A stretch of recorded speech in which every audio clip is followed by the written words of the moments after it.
সংসারে জীবনযাপন করার জন্য কিছু জিনিসের প্রয়োজন পড়ে। এমন কিছু আবেগ, এমন কিছু বস্তু আছে যেগুলো তার প্রয়োজন হয়, কিন্তু সব থেকে বেশি যে জিনিসটা তার প্রয়োজন হয় সেটা হলো সম্মানের।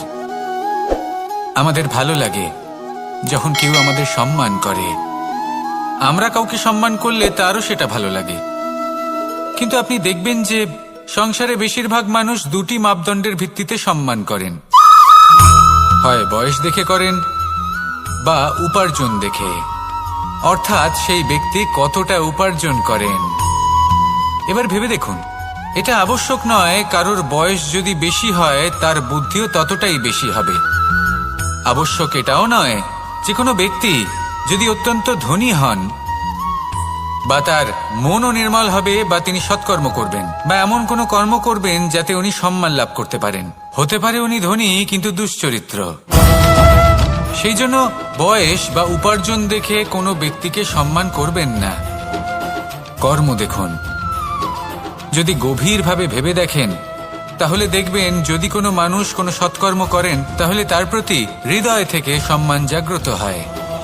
এটাই হলো সেই সম্মান যা অর্জন করতে হবে। বয়স আজ আছে, কাল আরো বৃদ্ধি পাবে। উপার্জন আজ আছে, কাল সেটা কমে যেতেও পারে। কিন্তু যদি আপনি নিরন্তর শুভকর্ম করতে থাকেন তাহলে আপনি মৃত্যুর পরেও অমর হয়ে থাকবেন। আসুন আমার সাথে ভালোবেসে বলুন, রাধা রাধা। আমাদের জীবনে আমরা যখনই এমন কোনো মানুষের সাথে পরিচিত হই যে বয়সে, পদে এবং আর্থিক দিক থেকে আমাদের থেকে পিছিয়ে, তখন আমরা সবাই খুব হীন নজরে তাদের দিকে দেখি। মনেই করি না যে সেই ব্যক্তির নিজস্ব একটা অস্তিত্ব রয়েছে, তার নিজেরও একটা মাহাত্ম্য রয়েছে। আমাদের মনেই হয় না যে আমাদের সামনে দাঁড়িয়ে থাকার যোগ্যতা আছে তাদের। চলুন আপনাকে একটা প্রশ্ন করি, শূন্যের নিজস্ব মূল্য কোথায়? আপনি বলবেন কিছুই না। শূন্যের আবার নিজস্ব মূল্য কোথায়? কিন্তু যখন এই শূন্যই কোনো সংখ্যার সাথে এসে যুক্ত হয়ে যায়, কোনো অঙ্কের সাথে এসে যুক্ত হয়ে যায়, তখন তার মূল্য অনেক গুণ বৃদ্ধি পায়। অর্থাৎ এই শূন্যের মূল্য অবশ্যই আছে। আর আমাদের জীবনেও এমন কিছু ব্যক্তি থাকেন, তাদের দেখে মনে হয় যে এদের কোনো মূল্যই নেই। কিন্তু যখন এই ব্যক্তি কারোর সাথে এসে জুড়ে যান তখন তার মূল্য সেই ব্যক্তির বৃদ্ধি ঘটায়। এই সংসারে এমন কোনো ব্যক্তি নেই যার কোনো মূল্য নেই। যদি আমরা ধনুকের কথা বলি তাহলে তার জন্য একটি দড়ির প্রয়োজন হয় যেটি প্রত্যঞ্চা হিসেবে ব্যবহৃত হয়। যদি এই প্রত্যঞ্চা না থাকে তাহলে ধনুকের কোনো মূল্যই থাকে না। যদি প্রত্যঞ্চা না থাকে তাহলে ধনুকের অস্তিত্ব অসম্পূর্ণ থেকে যায়। এই সংসারে যে কোনো ব্যক্তি হোক বা যে কোনো বস্তু হোক, প্রত্যেকের নিজস্ব একটি মূল্য আছে। তার সম্মান করুন, সামনে অগ্রসর হন, আর আমার সাথে ভালোবেসে বলুন, রাধা রাধা। মানুষের জীবনে উন্নতি লাভ করার জন্য তিনটি স্তম্ভের প্রয়োজন হয়। প্রথম স্তম্ভ শিক্ষা। এই শিক্ষা আমাদের জ্ঞান প্রদান করে। দ্বিতীয় স্তম্ভ ব্যবসা, যার দ্বারা আমরা ধন উপার্জন করি। তৃতীয় স্তম্ভ হলো আমাদের ঈশ্বর, আমাদের ইষ্ট। এনার সাথে যদি আমরা জুড়ে থাকতে পারি তাহলে এমন একটা মানসিক বল আপনি লাভ করবেন যেটা এই সংসারে আর কোথাও পাওয়া সম্ভব নয়। কিন্তু মানুষ অনেক সময় জীবনে এই তিনটি স্তম্ভ লাভ করা সত্ত্বেও সামনে অগ্রসর হতে পারেন না। তখনও জীবনে কঠিন পরিস্থিতি আসতেই থাকে। এমনটা ঠিক কেন হয়? কারণ সে জীবনে এই তিনটি স্তম্ভ লাভ করে নেয়, জীবনে প্রয়োগও করে, কিন্তু তার ভিতের কথা সে ভুলেই যায়। যেমন প্রথম স্তম্ভ অর্থাৎ শিক্ষা। এই শিক্ষার আধার হলো শুভ চেতনা। যদি অন্তরে শুভ চেতনা না থাকে তাহলে এই শিক্ষার কোনো গুরুত্ব থাকে না। দ্বিতীয় স্তম্ভ ব্যবসা। পরিশ্রম করে উপার্জন করতে হবে, এই কথাটা আমরা সবাই জানি এবং সবাই চেষ্টাও করি। কিন্তু ব্যবসা করতে করতে আমরা এটা ভুলে যাই আমাদের ব্যবহার কেমন হয়ে পড়েছে। এই ব্যবহার যদি শুভ হয় তাহলে আমাদের উপার্জন আস্তে আস্তে একটা স্থির জায়গায় এসে পৌঁছবে। এবং তৃতীয় স্তম্ভ আমাদের ভগবান, যদি ওনার স্মরণে আপনি যেতে চান তাহলে তার পূর্বে নিজের মা বাবাকে সেবা করুন, তাদের যত্ন করুন, তাদেরকে ভালোবাসুন, কারণ ওনারাই হলেন এই সংসারে আপনার সবথেকে বড় ইষ্ট। তাহলে 3 স্তম্ভের সাথে সাথে তাদের আধারকেও নিজের জীবনে প্রাধান্য দিন। কোনো সমস্যা আসবে না, জীবনে একের পর এক উন্নতি করবেন এবং এই মন প্রসন্ন হয়ে বলবে রাধা রাধা। সুখ, দুঃখ এবং শক্তি, এই 3 হলো এই সংসারের ত্রিদেবের মতো। আমাদের জীবনে যা কিছু ঘটছে এই 3টির ভিত্তির উপরেই হচ্ছে। আসলে এই সংসারের একটা নিয়ম আছে, যখনই আপনি কিছু লাভ করেন এই সংসার আপনার পরীক্ষা নেয়। এটা জানার জন্য আপনার পরীক্ষা নেয় যে আপনি যা কিছুই লাভ করেছেন আপনি কি আদৌ সেটার যোগ্য কিনা। ঠিক সেইভাবেই এই সুখ, দুঃখ এবং শক্তি আপনার পরীক্ষা নিয়ে থাকে। যখন সুখ আসে তখন সে আপনার পরীক্ষা নেয় যে আপনার মধ্যে অহংবোধ জাগ্রত হয়নি তো। যদি অহংবোধ চলে আসে তাহলে সুখ সেখানেই সঙ্গ ত্যাগ করে। দুঃখ আপনার ধৈর্যের পরীক্ষা নিতে থাকে, আর যদি আপনার মধ্যে ধৈর্য না থাকে তাহলে এটা আপনাকে আরো বেশি দুঃখের গভীর অন্ধকারে ঠেলে দেবে। সেখানে শক্তি পরীক্ষা নেয় আপনার বিনম্রতার। যদি আপনি বিনম্র না হন তাহলে হয় এই শক্তি আপনার সঙ্গ ত্যাগ করবে, নয় এই শক্তি বিনম্রতার অভাবে আপনার পতনের কারণ হতে পারে। এই সংসারে যে কোনো ব্যক্তি যিনি এই পরীক্ষায় উত্তীর্ণ হয়ে থাকেন এই জীবনে তিনি সাফল্য লাভ করেন। আসুন আমার সাথে ভালোবেসে বলুন রাধা রাধা। ভয়ের সাথে আমরা সবাই পরিচিত, কষ্ট আমরা সবাই পেয়েছি। কখনো কখনো আমরা অসুস্থ হয়ে পড়ি, আর এমন সময় হলে মাতার মমতা, কখনো বাবার স্নেহ, কখনো বন্ধুদের পাশে থাকার অনুভূতি আমাদের রোগ নিরাময়ে সাহায্য করে। কখনো যদি আমরা নিরাশ হয়ে পড়ি, তখন যদি আমাদের কোনো আপনজন আমাদের দুটো ভালো কথা বলে তখন আমাদের মনোবল বেড়ে যায়। ঠিক তেমন সংসারের এই রঙ্গমঞ্চে যদি আপনি পীড়িত অনুভব করেন, কিছু শুভ কথা আলোচনা করুন, কিছু স্তুতি গান করুন, কিছু মুহূর্তের জন্য হলেও নিজের ইষ্টদেবের কথা স্মরণ করুন আর প্রার্থনা করুন।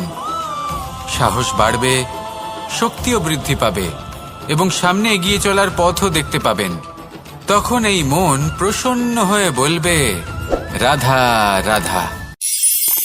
মানুষের জীবনে উন্নতি লাভ করার জন্য 3টি স্তম্ভের প্রয়োজন হয়। প্রথম স্তম্ভ শিক্ষা, এই শিক্ষা আমাদের জ্ঞান প্রদান করে। দ্বিতীয় স্তম্ভ ব্যবসা, যার দ্বারা আমরা ধন উপার্জন করি।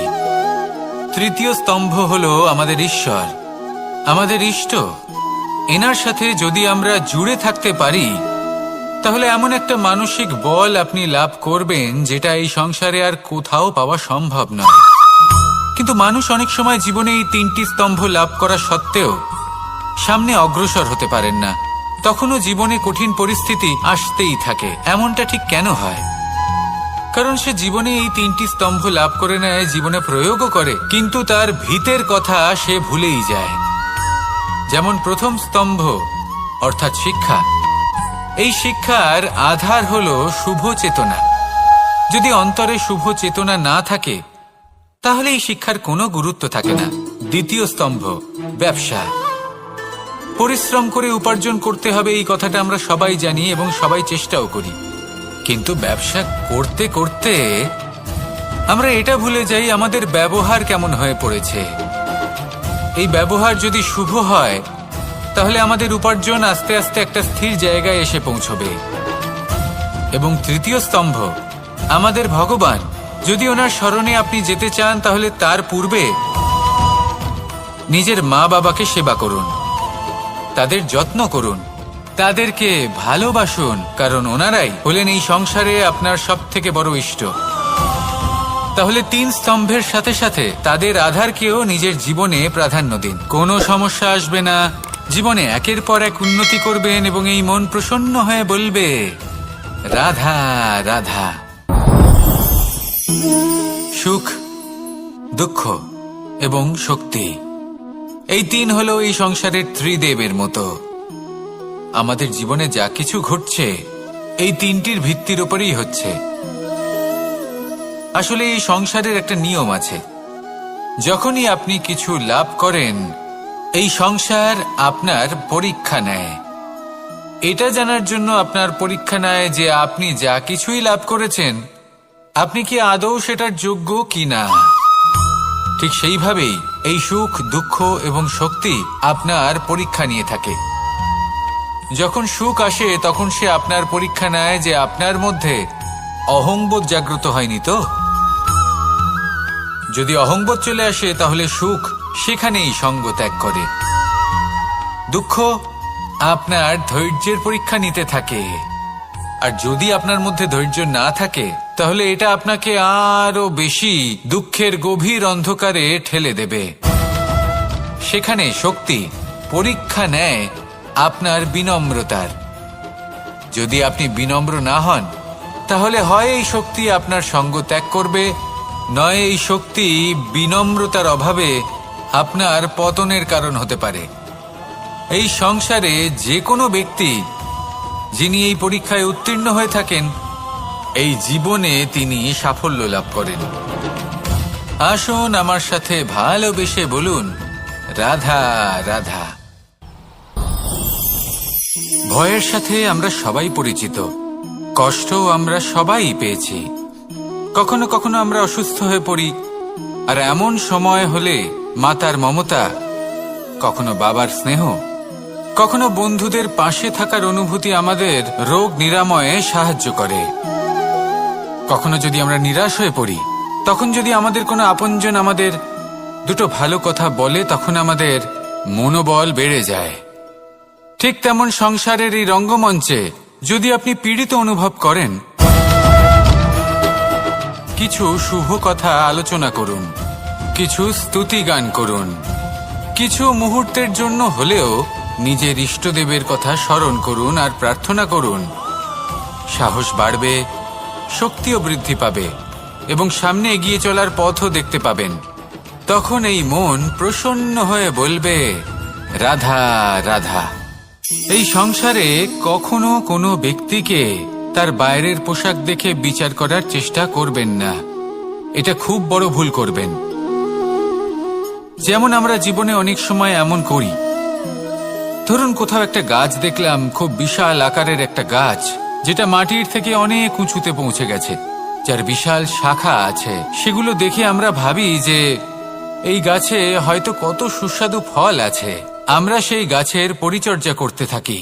আবার অন্যদিকে হলো একটি তৃণ, যেটা মাটি থেকে কিছুটা উঁচুতে পৌঁছেছে, কিন্তু সেই তৃণর নিচে, মাটির নিচে অত্যন্ত সুস্বাদু ফল বা সবজি জন্ম নেয়, যা আমাদের স্বাস্থ্যের পক্ষে অত্যন্ত উপকারী। সেই জন্য কখনো আবরণ দেখে কাউকে বিচার করতে চেষ্টা করবেন না। তার বদলে এটা বোঝার চেষ্টা করুন যে আপনার সামনে যে ব্যক্তি আছে বা বস্তু আছে তার বিশেষত্ব কি। যদি এই বিশেষত্ব বোঝার ক্ষমতা আপনি অর্জন করেন, যদি এই শিল্প আপনি নিজের ভেতরে জাগ্রত করেন, তাহলে এই সংসারে বিশেষত্ব কি সেটা আপনি জানতে পারবেন। আর এই সমস্ত খেলা দৃষ্টি থেকে নয়, দৃষ্টিভঙ্গি থেকে জন্ম নেয়। দৃষ্টিভঙ্গি সবসময় শুভ রাখুন আর আমার সাথে ভালোবেসে বলুন, রাধা রাধা। যখন আমরা কোনো বনে প্রবেশ করি তখন এই সবুজ ঘাস দেখে, এই কোমল ঘাস দেখে আমাদের মন প্রফুল্ল হয়ে ওঠে। ভিন্ন ভিন্ন প্রজাতির ফুল, ভিন্ন ভিন্ন রঙের ফুল দেখে এই মন আনন্দে ভরে ওঠে। এখানে শিশুরা আনন্দ লাভ করে, বড়রা ভোজন গ্রহণ করেন, কথাবার্তা বলেন, হাঁটাহাঁটি করে বেড়ান। এবার ভেবে দেখুন, যখন এই উপবনের নির্মাণ হয়েছিল সেই সময় যদি এই মাটিকে সঠিকভাবে খনন না করা হতো, যদি তাতে সঠিকভাবে বীজ রোপণ না করা হতো, যদি কোনো সংঘর্ষ না হতো, পরিশ্রম না করা হতো, যদি চলতে চলতে পায়ে কাঁটা না বিঁধে যেত, তাহলে এই সুন্দর বন দেখে আমরা কি এই আনন্দ লাভ করতে পারতাম? কখনোই নয়। ধরুন কোনো নদীর তটে সুন্দর একটি বন আছে, সেই বনের আনন্দ লাভ করতে গেলে আপনাকে সেই নদী পার করতেই হবে। যদি সুখের নদীর কাছে পৌঁছতে চান তাহলে তটে যে কাঁটা রয়েছে সেগুলোর সাথে সংঘর্ষ করতেই হবে। এই সংসারে যদি আপনি সুখ লাভ করতে চান তাহলে সুখ লাভের এই যাত্রা শুরু করতে হবে সংঘর্ষ দ্বারা। তাহলে সংঘর্ষকে স্বাগত জানান, এর পেছনেই সুখ রয়েছে যা আপনার জন্য অপেক্ষা করছে। এবার হাসুন আর আমার সাথে ভালোবেসে বলুন, রাধা রাধা। মানুষ সুখী জীবনযাপনের প্রতি এতটাই অভ্যস্ত হয়ে পড়ে যে একটা ছোট্ট সমস্যা এলেই সে সবার থেকে সাহায্য চাইতে শুরু করে দেয়। সে সাহায্য লাভও করে এবং সেই সংকট থেকে সে বেরিয়েও আসে। কিন্তু এই সাহায্য কিছু মুহূর্তের, আর কিছু মুহূর্তের হলো এই দুঃখ। এই দুই মুহূর্তের সাহায্যের জন্য আজীবন আপনি তার কাছে ঋণী হয়ে থাকেন। আর মানবিকতার খাতিরে আপনার মনে কৃতজ্ঞতা জেগে ওঠে, আর সেই কৃতজ্ঞতা বোধ হলো যে আপনি কখনো সেই ব্যক্তিকে ছাপিয়ে যেতেই পারবেন না। সেই জন্য জীবনে সবসময় চেষ্টা করবেন নিজেকে প্রস্তুত রাখতে সেই সব সমস্যার জন্য, সেই সব বাধার জন্য যেগুলো আপনার জীবনে আসতে পারে। ততক্ষণ সাহায্য চাইবেন না যতক্ষণ না অন্য কোনো পথ না থাকছে। সাহায্য চাওয়া অনুচিত নয়, কিন্তু সাহায্য চাইলে এবং সাহায্য পেলে আপনি আজীবন কৃতজ্ঞ এবং ঋণী হয়ে থাকবেন। আর তারপর একদিন আপনি পরিবর্তন দেখতে পাবেন যে কিভাবে আপনি ছোট ছোট সমস্যার জন্য সাহায্য না চেয়ে বড় বড় সমস্যার সম্মুখীন হতে প্রস্তুত হয়ে গেছেন। এটাই হলো সংসারের নীতি। এটাই পালন করুন আর আমার সাথে ভালোবেসে বলুন, রাধা রাধা। আপনি কখনো কাউকে পর্বতে আরোহণ করতে দেখেছেন? বা আপনি কখনো নিজে কোনো পর্বতে আরোহণ করেছেন? করে থাকলে আপনি এই বিষয়ে অবশ্যই জানবেন যে যখন আমরা শিখরের দিকে এগোই, ওপরের দিকে এগিয়ে চলি, তখন আমাদের একটু ঝুঁকে পথ চলতে হয়। তখনই আমরা সেই পর্বত আরোহণ করতে পারি। কিন্তু যে ব্যক্তি নিচের দিকে ফিরে আসছেন তিনি কিন্তু ঝুঁকে চলেন না, তিনি দৃঢ়ভাবে সোজা হয়ে নিচে নামেন। এই ভারসাম্য বজায় রাখার এই খেলাতে সংসারের একটা সার লুকিয়ে রয়েছে। যদি আপনিও জীবনে উঁচুতে উঠতে চান, শিখরে পৌঁছতে চান, তাহলে আপনাকেও নত হয়ে বিনম্র হয়ে সামনে এগোতে হবে। সেখানে যদি আপনি বুক চিতিয়ে উদ্ধতভাবে অহংকার বোধ নিয়ে চলতে থাকেন, সেখান থেকেই আপনাকে নিচে নামতে হবে। কোনো ব্যক্তি তার বিনম্র স্বভাব দেখেই বোঝা যায় যে সেই ব্যক্তি সাফল্যের শিখর দেশে আরোহণ করছে নাকি নিচে তথা খাদের দিকে যাত্রা করছে। তাই সবসময় বিনম্র থাকুন, শ্রেষ্ঠ কর্ম করুন, পরিশ্রম করুন আর আমার সাথে ভালোবেসে বলুন, রাধা রাধা। মানুষের জীবনে স্বচ্ছতার একটা আলাদা গুরুত্ব আছে। যদি আপনি নিজেকে স্বচ্ছ রাখেন তাহলে আপনার নিজেরও ভালো লাগবে, সামনের ব্যক্তিরও ভালো লাগবে, একটা অন্যরকম প্রভাব পড়বে। কিন্তু একজন শ্রেষ্ঠ ব্যক্তি কিভাবে হয়ে ওঠা সম্ভব? যার মধ্যে গুণ আছে, শিক্ষা আছে, শুভ চেতনা আছে, যিনি সৎকর্ম করেন। কিভাবে হব সেই ব্যক্তি যার মধ্যে জ্ঞান আছে? শুধুমাত্র স্বচ্ছ থাকলে তো তা হওয়া সম্ভব নয়। প্রথমে আপনাকে বুঝতে হবে যে মানুষের মধ্যে চারটি মূল তত্ত্ব আছে। প্রথম হলো তার শরীর, যার দ্বারা উনি যে কোনো কর্ম করে থাকেন। দ্বিতীয় তত্ত্ব হলো তার মন, যার দ্বারা কোনো কর্ম করার জন্য সে নিজেকে প্রেরণা দিতে থাকে। তৃতীয় তত্ত্ব হলো বুদ্ধি, যে কর্ম আমরা করতে চাই, যে লক্ষ্যে আমরা পৌঁছতে চাই, সেটা আমরা কিভাবে কোন পথে করব সেটা স্থির করা যায় বুদ্ধি দিয়ে। আর চতুর্থ তত্ত্ব হলো আত্মা। আত্মা হলো এমন এক তত্ত্ব যার কোনো সমাপ্তি নেই। আত্মা হলো অজয়, কিন্তু এরও শুদ্ধিকরণের প্রয়োজন হয়। এই চারটি তত্ত্বের শুদ্ধিকরণ করতে থাকুন, এদের নির্মল রাখুন, শুদ্ধ রাখুন। এবং এটা কিভাবে হবে? শুভ চেতনা দ্বারা, জ্ঞানের দ্বারা, এবং সব থেকে বেশি গুরুত্বপূর্ণ প্রেমের দ্বারা। আসুন আমার সাথে ভালোবেসে বলুন, রাধা রাধা। এই জীবনে 3টি গুরুত্বপূর্ণ শব্দ আছে যা বোঝা আমাদের কাছে খুব গুরুত্বপূর্ণ, এবং এই 3টি শব্দের নিজস্ব অর্থ আছে। প্রথম হলো সঙ্গবদ্ধতা, অর্থাৎ একসাথে মিলে কাজ করতে হবে, একসাথে মিলে পরিশ্রম করতে হবে, সামনে এগোতে হবে। এরকম করতে পারলে আপনার শক্তি বৃদ্ধি পাবে, আপনার ক্ষমতা বৃদ্ধি পাবে, আপনি এগোতে পারবেন এবং অনেক দূরে যেতে পারবেন। দ্বিতীয় হলো আত্মবিশ্বাস। হেরে যাওয়া বস্তুও আবার জিতে নিতে পারবেন। যদি আপনার নিজের আত্মবিশ্বাস থাকে তাহলে আপনি কখনো পরাজিত হবেন না। এবং তৃতীয় হলো অহংকার। জয়লাভ করার পরেও কিন্তু এটা আপনাকে পরাজিত করতে পারে। সেই জন্য জীবনে সঙ্গবদ্ধ হন, আত্মবিশ্বাস রাখুন, কিন্তু কখনোই অহংকার করবেন না। এই অহংকার আপনার থেকে সবকিছু কেড়ে নিতে পারে। এই অহংকারের জন্যই মথুরাপতি কংস নিজের পতনের দিকে অগ্রসর হয়েছিলেন। এই অহংকারকে ত্যাগ করুন আর আমার সাথে ভালোবেসে বলুন, রাধা রাধা। এই সংসারে সব থেকে বেশি কঠিন কাজ কোনটা? কেউ বলবেন যুদ্ধ করা, কেউ বলবেন ধন অর্জন করা, আবার কেউ বলবেন জ্ঞান অর্জন করা সব থেকে বেশি কঠিন। এবার প্রত্যেক ব্যক্তির নিজস্ব অভিজ্ঞতা আছে আর সেই অনুসারে তার নিজস্ব একটা উত্তর আছে। সাধারণভাবে দেখতে গেলে এই সংসারে সব থেকে কঠিন হলো তপস্যা করা, অর্থাৎ সব কিছু ত্যাগ করে তপস্যায় নিজেকে বিলীন করে দেওয়া। এবার এর থেকে বেশি কঠিন এই সংসারে আর কি বা হতে পারে? এই সংসারে, এই সমাজে, নিজের পরিবারের মধ্যে থেকেও ধৈর্য ধরে সামনে অগ্রসর হওয়া, এটা হলো সব থেকে কঠিন কাজ। কারণ যখন আপনি তপস্যা করেন তখন সেখানে আপনার ধৈর্য ভাঙার মতো কেউ থাকেন না, না কোনো বন্ধু, না কোনো আত্মীয়, না কোনো শত্রু, কেউ না। কিন্তু যখন আপনি এই সমাজে, এই পরিবারে থাকেন, কোনো না কোনো ব্যক্তি এসে আপনার ধৈর্যের বাঁধ ভেঙে দেওয়ার ক্ষমতা রাখেন। তারা আপনার ধৈর্যের বাঁধ ভেঙে দেয়, আর কখনো কখনো তারা অনিচ্ছাকৃতভাবেই সেটা করে থাকেন। কারণ তাদের মানসিকতা আপনার থেকে আলাদা, তাদের কর্ম আপনার থেকে আলাদা, তাদের দৃষ্টিভঙ্গি আপনার থেকে আলাদা, জীবন যাপন আপনার থেকে আলাদা। সেক্ষেত্রে আপনি ধৈর্যচ্যুত হন, প্রসন্নতা আপনার থেকে ছিনিয়ে নেওয়া হয়। সেই জন্য এই সংসারে, এই পরিবারের থেকেও ধৈর্য ধরে সামনে অগ্রসর হওয়া কোনো পর্বতের শিখরে গিয়ে তপস্যা করার থেকেও অনেক বেশি কঠিন।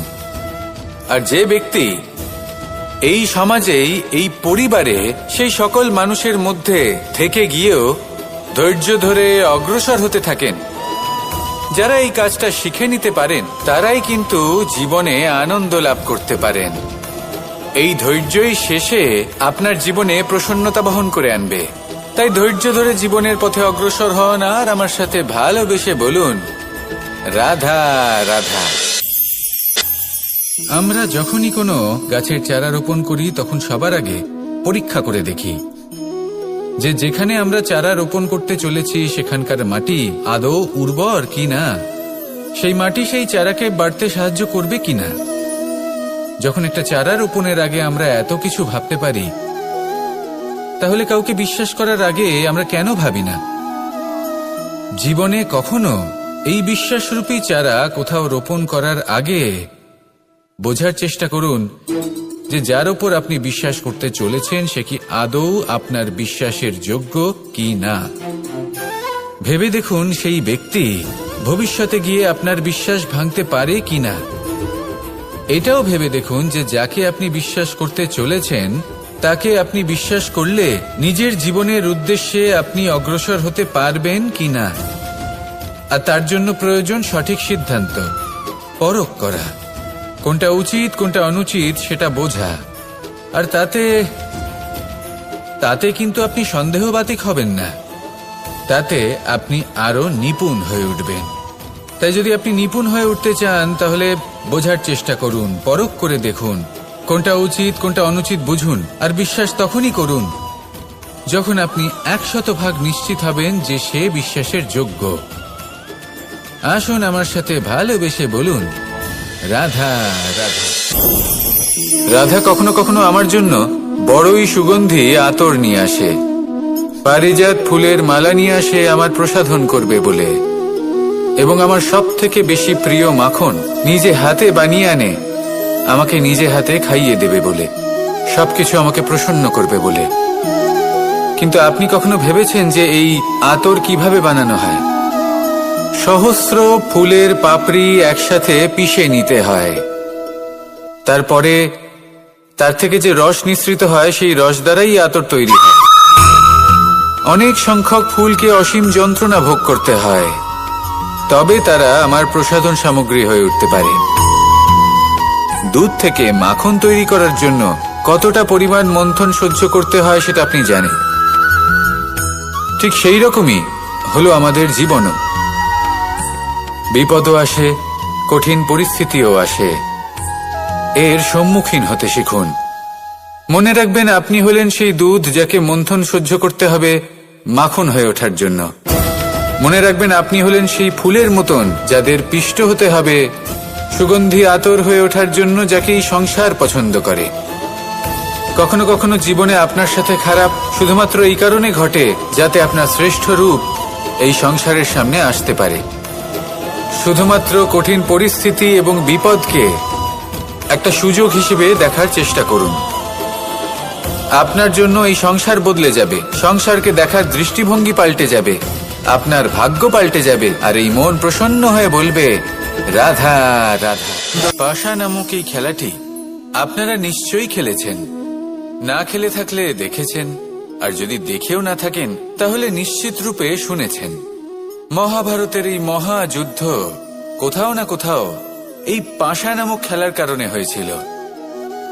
পাশার এই বিচিত্র খেলা, দান, এইসবের কারণে কেউ নিজের মাথায় রাজ মুকুট পরিধান করেছিলেন, আবার সেখানে পরাজিত হওয়ার জন্য কাউকে বনবাস ভোগ করতে হয়েছিল। কিন্তু এই খেলা সমাপ্ত হওয়ার পরে সমস্ত ঘুঁটি আর এই পাশার ছক একই পুটলিতে স্থান পেল। এটাই হলো আমাদের জীবন।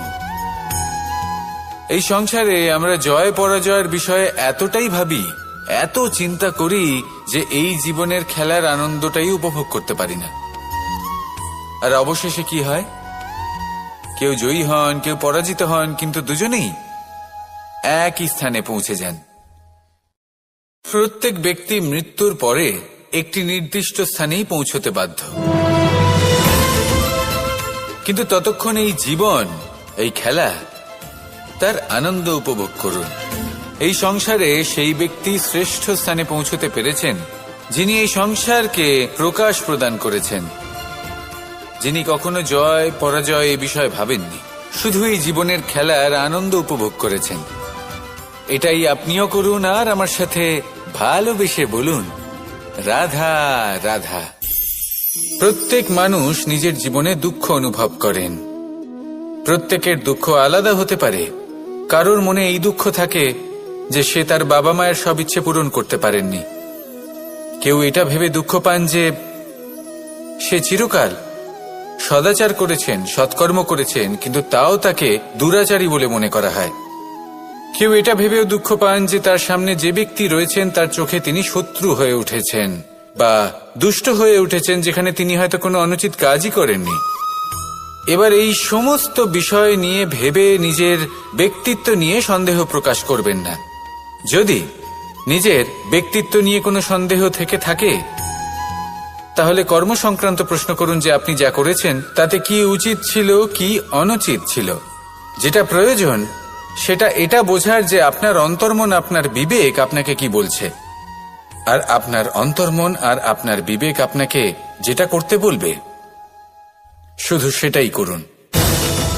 আর তারপরে এই সংসার কি বলবে, কি ভাববে সেসব নিয়ে ভাবতে যাবেন না, কারণ এই সংসার তো ঈশ্বরকেও প্রশ্ন করে থাকে, ঈশ্বরকেও দোষী মনে করে। কখনো কখনো যখন কোনো ঘটনা মানুষের ইচ্ছা অনুযায়ী ঘটে না, তখন মানুষ এটা বলে যে হে ঈশ্বর, আপনি আমার পাশে থাকলেন না, আপনি বড়ই কঠোর, এটা আপনার দোষ। যেখানে বেশিরভাগ সময় হয়তো সে নিজেই নিজের কর্মফল ভোগ করছে, আর কখনো কখনো ঈশ্বর হয়তো তার জন্য আরো ভালো কোনো পরিকল্পনা করে রেখেছেন, কিন্তু মানুষ সেটা বুঝতে পারে না। তাই দিনের শেষে যেটা প্রয়োজন সেটা হলো নিজের মনের কথা বুঝতে হবে। আপনার বিবেক কি বলছে শুধু সেটাই করুন, আর সামনে এগোতে থাকুন। আমার সাথে ভালোবেসে বলুন, রাধা রাধা। পরিবর্তন, এটা হলো সৃষ্টির অমূল্য নিয়ম। এই সংসারে সবকিছু সময়ান্তরে পরিবর্তিত হয়, এই সময়ও পরিবর্তিত হয়। পরিবর্তন চিরকাল হয়ে এসেছে আর চিরকাল হতে থাকবে, কিন্তু এবার আমরা সেই পরিবর্তন কিভাবে লাভ করব যেটা আমাদের প্রয়োজন, যেটা আমরা চাই। আমরা জীবনে বিকাশ চাই। এই বিকাশ কিভাবে লাভ করতে পারি? এই প্রকৃতি কিন্তু আমাদের অত্যন্ত উত্তম উদাহরণ দিয়ে বুঝিয়েছে। একটি বিন্দুর উদাহরণ দিয়েছে যা ভবিষ্যতে একটা বিশাল নদীর আকার ধারণ করে। এটা কিভাবে হয়? মেঘ থেকে একটি বিন্দু ঝরে পড়ে সেই পর্বতের ওপর যেখানে হিম আছে। সেই হিমের সংস্পর্শে আসা মাত্র সেই বিন্দুর সাথে আরো বেশ কিছু বিন্দু যুক্ত হয়, তারপর তারা অগ্রসর হয়, আরো কিছু বিন্দু যুক্ত হয়, আস্তে আস্তে একটা ক্ষীণ ধারার রূপ ধারণ করে, এবং সেটাই ভবিষ্যতে আরো এগোতে থাকে। অনেকটা যাওয়ার পর যখন অনেক সংখ্যক বিন্দু একসাথে যুক্ত হয়, তখন সেটা বিশাল নদীর আকার ধারণ করে। এবার আমরা মানুষ বলে আমাদের সাথে এই নিয়মের অন্যথা হয় তা নয়। আমরাও এই প্রকৃতির অংশ, আমাদের ক্ষেত্রেও একই নিয়ম প্রযোজ্য। যখন পরিশ্রম করে অনেক সংখ্যক বিন্দু আমরা একত্রিত করব, তখনই পরিবর্তনের নদী প্রবাহিত হবে। প্রয়োজন হলো নিরন্তর পরিশ্রম করা এবং ধৈর্য ধরা। এটা করতে থাকুন, জীবনে সবকিছু লাভ করতে পারবেন, কারণ প্রকৃতি আমাদের এটাই শিখিয়েছে, আর আমরা এই ব্রহ্মরই একটি অংশ, যার দ্বারা এই ব্রহ্মাণ্ড নির্মিত। আসুন আমার সাথে ভালোবেসে বলুন, রাধা রাধা। কখনো এই প্রকৃতির দিকে তাকিয়ে থাকবেন। এই প্রকৃতি অনেক ধরনের শিক্ষা দেয়। কোনো একটা গাছকে দেখুন, কিভাবে সে মাটি থেকে জল শুষে নেয়। সে ঝড় হোক বা হোক কড়া রোদ, সব সহ্য করে এবং অবশেষে সে ফল ধারণ করে।